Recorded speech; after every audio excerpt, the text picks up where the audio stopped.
In today's episode of Gundam Lore, we return to our fight between the Federation's Duck Ace and Zeon's Wolf Ace. At the end of the last episode, the Duck Ace agreed to participate in a top-secret mission in exchange for wiping any incriminating data from his gym.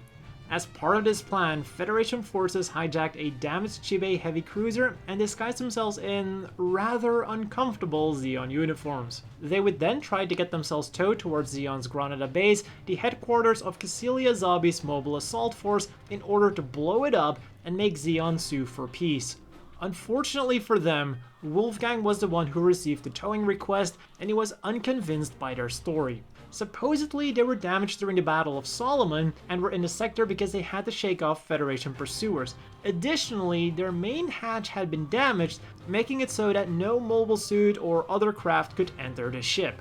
When Wolfgang's request for a video call was met with the excuse that their viewer was damaged, he only became more suspicious. This resulted in Wolfgang sortying with a wingman in order to check out the Chibe for himself. While he was checking out the Chibe, the Federation personnel also got a good look at the insignia on Azuda's shield. As for Wolfgang's suspicions, they only got worse when he saw how the heavily damaged Chibe had almost intact engines and weaponry. Because one of the beam cannons was even pointing at the Musai, he decided to give them a more thorough checkup. At this point, the Federation soldiers knew that the jig was up. The Federation captain took control of the mission and ordered Brandon and his squad to launch a surprise attack on the Zeon mobile suits as soon as the supposedly damaged hatch opened. While Wolfgang was extremely suspicious, his wingman was not. When the hatch of the Chibe opened, he happily reported it to Wolfgang and was promptly taken out by Brandon in his brand new Jim Kai. At the same time, both ships also began their own battle. Despite scoring direct hits on each other, neither ship seemed to be damaged to the point of sinking immediately.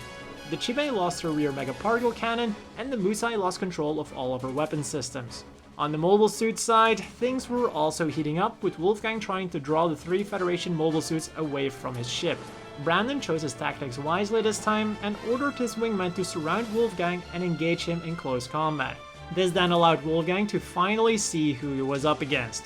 Overcome by anger, he readied his Sturmfaust that he wanted to use against the Chibe and fired it at Brandon.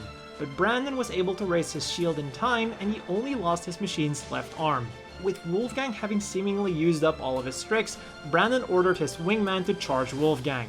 But he did still have one final trick up his sleeve. He threw his spare cartridge at the closest gym and shot at it, causing the ammo inside to go off, resulting in a bullet rain that took it out. He then engaged the other gym in close combat with his Heat Hawk. Because of the range advantage that the gym's beam saber had, the pilot became overconfident, and before long he would no longer have his range advantage. Not done just yet, the pilot tried to go for his beam spray gun, but Wolfgang's Heat Hawk was faster. Now it was just the Duck Ace and the Wolf Ace again. With both crews desperate, the ships were also still fighting their own battle. Even though the Chibe still had her front megaparticle cannons, they could not rotate. To make matters worse, the engines were 80% damaged, barely enough to turn her around and get a clear shot at the Musai. While the Musai seemed defenseless, her captain still had an idea. He ordered everyone to evacuate the ship's Komusai emergency shuttle so that it could be used as an improvised missile. It had now become a race against the clock. Would the Chibe turn faster, or would the Komusai be launched faster? Time chose Zeon, and the Komusai smashed into the Chibe, killing the Federation captain who couldn't believe that he was dying in a Zeke uniform. However, the situation on the Musai wasn't much better, as her captain also succumbed to his wounds. Back at the mobile suits, Wolfgang decided to spare one of Brandon's wingmen and continued his pursuit of Brandon. His shot balancer meant that Brandon was at a significant disadvantage in a fair fight, which meant that he simply had to play dirty, just like last time. This time his hostage was Wolfgang's beloved Saki. He ordered Wolfgang to drop his weapon, and to Saki's disbelief, he actually did it. Brandon immediately charged at him with his beam saber, wrongly thinking that Wolfgang was unarmed. In response, Wolfgang folded out the spikes on his shield, pierced the gym, retrieved his machine gun, and just as he was about to fire, Brandon pleaded with him for his life. Unfortunately for him, Wolfgang was all out of pity, and he used his last bullets that he had saved earlier to turn the Duck Ace into nothing more than space debris. Finally, things were looking up for Saki and Wolfgang. The battle was over, and they could live out the rest of their lives in peace. But then they received a message from Simon, the Federation intelligence officer, asking them for help. The Chibe was falling to Earth, and would most likely hit a town in Northern Ireland where his little brother and sister were living. Most of the town would be wiped out due to its contents. The Chibe had been stuffed with all kinds of explosives that would be detonated once inside Granada in order to disrupt their supply line to Abawaku. As mentioned earlier, they believed that the success of this operation would have pushed Zeon to enter peace negotiations. However, with the Chibe's internal systems too damaged, Simon no longer had a way to detonate the explosives before they would wipe out the town. There was only one man left who could destroy the Chibe and her dangerous cargo. Wolfgang would overload the engine of his Zuda and ram it into the Chibe, blowing himself, Simon, and the Chibe up in one giant explosion. Saki pleaded with him to stop, but with the memory of the little girl still vivid in his mind, he had to save all those people. Before he left Saki, he asked her to marry him, with Simon as her witness. Of course, she said yes. Shortly thereafter, Simon, Wolfgang, and the Chibe all became shooting stars. A beautiful spectacle for the people of Northern Ireland who had no idea what horrible fate they had just been saved from.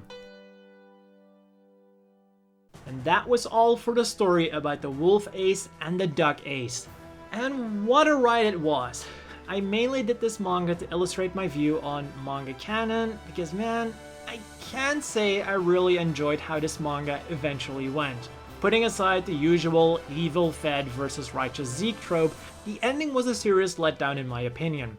This story takes place somewhere between the Battle of Solomon and the Battle of Abawaku, meaning that Zeon was still very much trying to win the war. Meanwhile, Wolfie decided to sacrifice himself so that he could prevent a damaged and explosive-laden cruiser from falling on an unidentified town in Northern Ireland, which means that it could have just as well fallen on Belfast, one of the Federation's largest naval bases on Earth. Moving on. While I did enjoy the touch of giving a disgraced pilot a disgraced machine such as the Zuda, this is always a canonical problem because the Zuda's production run, if we can even call it a production run, was extremely limited. Sufficient to say, I will not be adopting this into my personal headcanon. But let's end this on a more positive note. The art was definitely a strong point of this manga. Mobile suits were drawn with a lot of detail, and every character, even the minor ones, were distinct and had their own visual flair.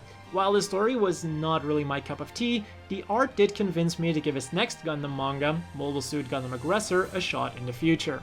But that's all for now. Leave a like if you enjoyed the video, and be sure to subscribe for more similar content in the future. A big thank you to the Patreon supporters. Have a nice day, and I will see you all next time.